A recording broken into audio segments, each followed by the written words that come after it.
Okay.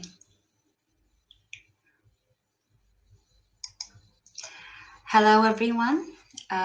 First of all, I would like to thank Mr. Rob and Dr. Randa for giving me this opportunity to present online with you.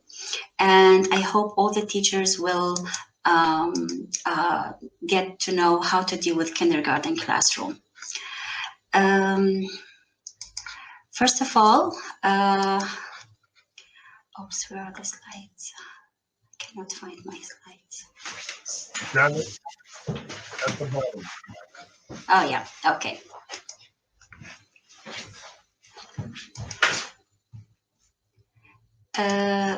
No, it's not mine. These are not my slides, Mr. Rob. These are for Zakaria Muhammad. Can you hear me, Mr. Rob? Yeah, I'm fixing it now. For some reason, it's No showing problem. slides. Okay. Yes, There you yes. go. Okay, Go ahead. it's okay. No problem at all. So, hello everyone. I really thank Mr. Rob and Dr. Randa for giving me this opportunity to talk about some tips and tricks for a quiet kindergarten class. Most of us, know that kindergarten is a very, very sensitive class. Most of the teachers, maybe they face some problems and issues in a kindergarten class. Most of the problems or the popular learning disorders that you can face is the ADHD, autism, depression, manners, or parents' behavior. But the idea from creating or from managing the classroom is to have a very quiet environment to teach, especially for kindergarten children. Their ages for pre-K, for example, they started from 2.5 till 3.5, like my class, and they really need lots of attention. And for any kindergarten teacher, you should know the background of a child.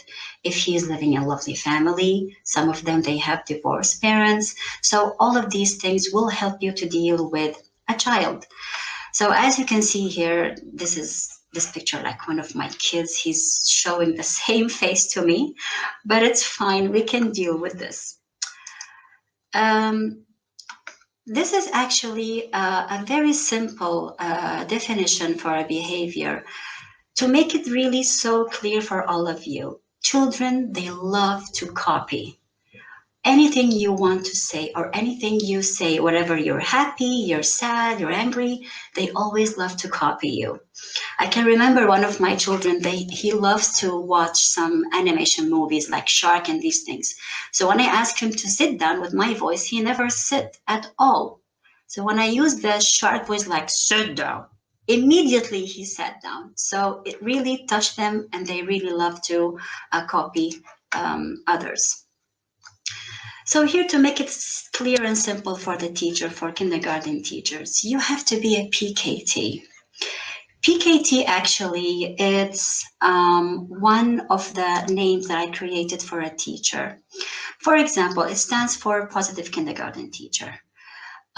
You have to be qualified to be a teacher for kindergarten grades. I mean, you're dealing with kids who are very smart, who are very active, they're very hyper, they love to move, they love to jump, they love to run away.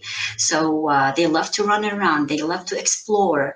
So you have to have the ability to be like them exactly. You have to be like them, you have to act like them.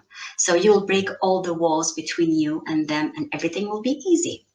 So, for example, you have to have the ability to understand kids' needs anytime if they're happy, if they're sad, and if they need something. Some of them they're shy to speak. Some of them they just want to tell you to have a nice conversation with you. So it depends on the child itself. Also, you have to show a smiley face. Even if you're angry, don't show them that you're angry and you show the very angry face. Try just to smile and teach them the right thing to do very simply. Also, you can be so creative to solve problems. most of the children in the class suddenly they had a fight together. They don't like to share things with others. So you have to know how to solve these problems in a very smart way. Smart, sharp, you have to be a leader. You have to be patient. Patient. You have to be so patient to deal with the hyper students in the class. Also, you have to, for example, to forget any personal issues and start a new day. Some of us, they have like bad times with any one family member, anyone in your life, and you go to the school or your work sad, depressed. So don't show this to the children because they really feel you. They really feel like you are not okay. So let's start with some 6 tips and tricks to have a very quiet environment in your kindergarten classroom. So as you can see here, this is my class. And here we have simply the class rules. So you have to create your own. These are depending on my ages. I'm teaching for from 2.5 till 3 years old. So I created this depending on their age. And I should review this in the morning circle. But you have to act if you want to be a very successful kindergarten teacher, you have to act. So we have the looking eyes, listening ears, quiet mouth, and helping hands. So reviewing this every day will let them understand that there is a rule in the class that you have to follow. Tip number 2 is you have to use the behavior chart in the right way. So we have the green cards over here, we have the yellow, and we have the red one. So if they did something, don't put the red card immediately, like you did something wrong. You're gonna get a red card. No, not at all. In the morning, all of them they are having the green because they came early. They're fine. They're smiley, and they're okay. There is no problems in the morning, basically. But if anything happened in the class, you just get a warning. You go to the child, speak with them. If you talk again while I'm talking, you will get the yellow card, for example, and then step by step till he get the red card. If a child got the red card, it's not the end of the world. Don't be that angry. Just tell them simply like, you will not have fun in the class. You will stay inside the class and they will go to the playroom. They will play with nice toys. Then the child will start to understand that he did something wrong that he needs to follow. Tip number 3 is to create teacher's emotion face. For example, if I'm sad, they have to understand I'm sad. I have to show them that I am sad. How? By using these faces. So for example, this is the smiley face. I'm happy. You follow the rule, means I'm happy. The yellow, it means like I will start to be sad.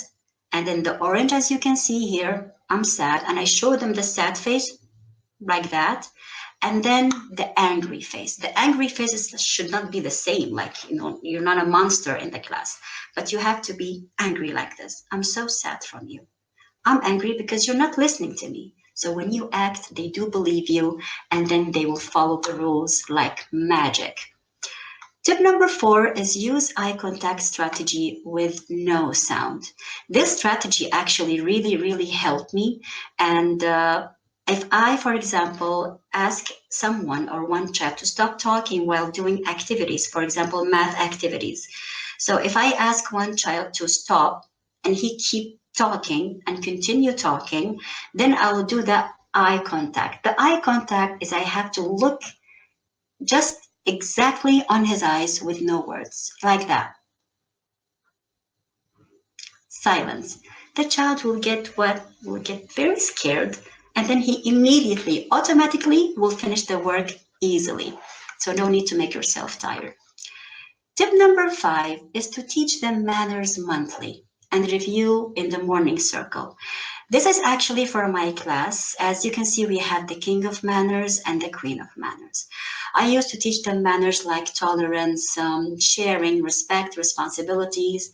But because they're small, I'm using the visual teach with them. I created some manners book. For example, how to be a tolerant.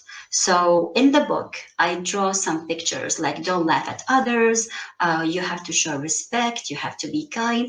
So with the pictures, they will be able to understand the manners with no even explaining because they're visual. They're so small and they can learn in a visual teach. So it will be very easy for me to talk about the manners for each child. So monthly we have the King of Manners. So we created like a small crown for them and the Queen of Manners as well. So they'll be able to learn more about how to show good manners with others. The most important tip, in my opinion, is to take the student out and try to do the level talk. The level talk, it depends on taking the child outside the class. No need for the child to be embarrassed inside the class. You will take the child outside the class and then the level talk that you have to be in the same level. Don't bend. No, no, no. You just you have to lay and stay with the same level with the child. So he can look at you. If he did something wrong, he will never look. He will look down. But when he looked down, you have to tell, for example, look at me. I'm talking with you. You have to look at me and try to use a very soft voice. Don't show the very angry voice. Look at me. You're not talking with me. No, no, no, no. This is not going to work at all. You have to use a very soft voice, but in the same time, sharp voice. So he will be able to understand the mistake that he did. And then, if you tried your best to talk and talk and talk, and nothing works, in the end, just make the parents the last solution for you. You try everything in the class, and then make the parents the last solution for you. And this is all for today. I hope everyone really enjoyed the kindergarten. And don't forget that you have to be active. And thank you so much.